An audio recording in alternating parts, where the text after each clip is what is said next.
Salut, bienvenue dans le tutoriel qui va traiter des propriétés des racines.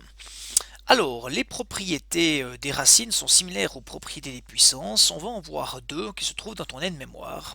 La propriété de la multiplication et la propriété de la division. Donc, concrètement, le produit de racines, c'est la racine des produits. Ou bien le quotient de racines, c'est la racine des quotients.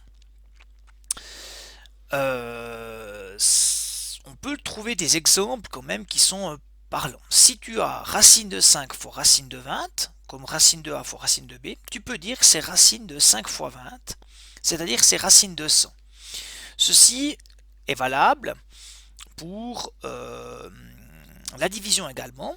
Racine de 72 sur racine de 50, c'est racine de 72 sur 50, donc c'est la racine de 36 sur 25 parce qu'on peut simplifier par 2 et on peut obtenir ainsi 6 sur 5 parce que c'est la racine de 36 sur racine de 25. Donc voilà, les propriétés, on peut les utiliser. C'est de la multiplication, c'est de la division. Attention, pas de propriété pour l'addition et la soustraction. On va faire un exemple et notamment l'extraction d'entiers dans les racines. Alors, je te donne ici un exemple qui concerne les racines carrées. Alors, si par exemple tu as la racine d'un carré fois un nombre, ben, tu peux dire que c'est la racine carrée du carré fois la racine du nombre. Et ça, c'est très agréable parce que la racine carrée d'un carré, tu vas pouvoir la calculer. Je te donne un exemple. Racine de 98, qu'est-ce qu'on peut dire? Ben, on peut dire que c'est racine de 49 fois 2. Comment j'ai repéré ce 49? Ben, je vais regarder dans les carrés parfaits parce que je suis dans une racine. Et dans une racine, on prend les carrés, on peut calculer les carrés parfaits d'une racine et je prends le nombre le plus grand qu'il y a, le plus grand possible qu'il y a dans notre 8 de cette liste-là. Et le nombre le plus grand, c'est 49. Donc, 98, c'est 49 fois 2.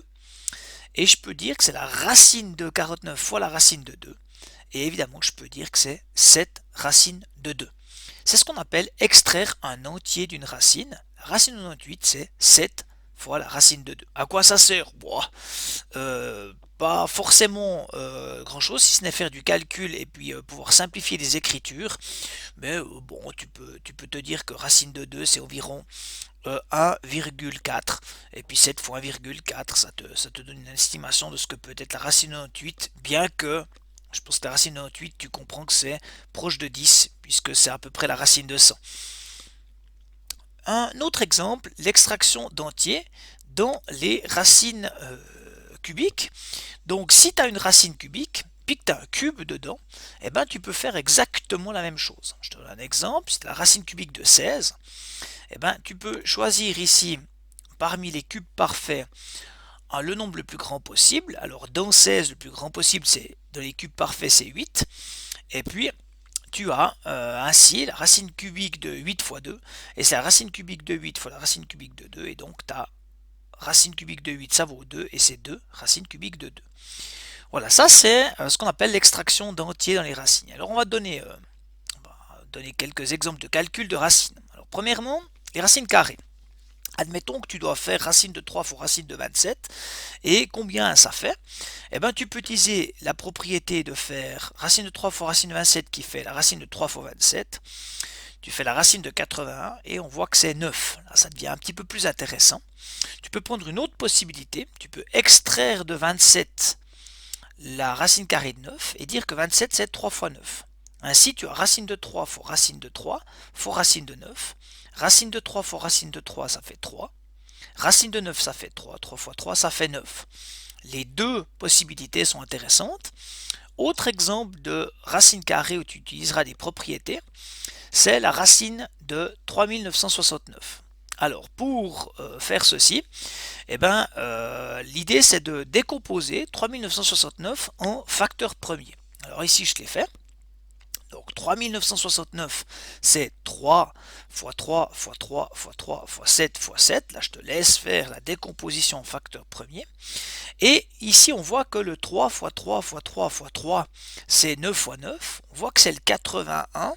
Et le 7 fois 7, c'est 49. Alors, on voit que 3969, en fait, c'est 80 fois 49. On n'aurait jamais pu dire que c'était 80 fois 49, mais grâce à la décomposition en facteur premier, on peut le dire. On repère que 81 c'est un carré, 49 c'est un carré, donc on aura bien la racine de 80 fois racine de 49, 9 fois 7, et on obtient 63, et là donc la racine carrée de 3969 c'est 63. Voilà des calculs qu'on peut te demander en utilisant les propriétés des racines. On va travailler aussi un petit peu avec les racines cubiques. Alors, si par exemple tu as la racine cubique de 9 ou la racine cubique de 24, eh ben, tu peux calculer la racine cubique de 9 fois 24. Alors, 9 fois 24, ça fait 216. La racine cubique de 216, c'est 6. Mais tu peux aussi partir que dans 24, il y a 8.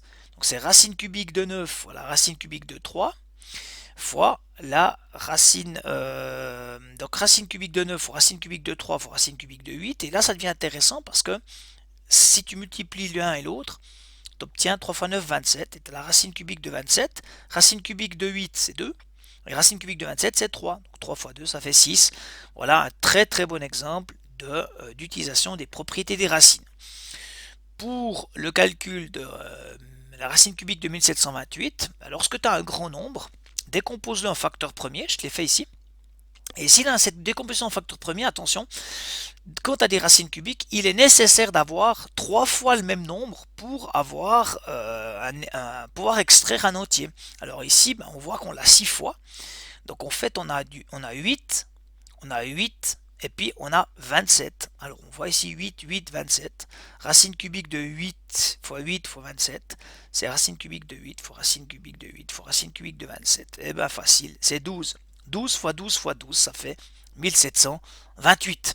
Voilà, j'espère que tu as compris tout ça. C'est compliqué, il faut prendre le temps de visualiser cette vidéo, de faire pause, essayer toi-même.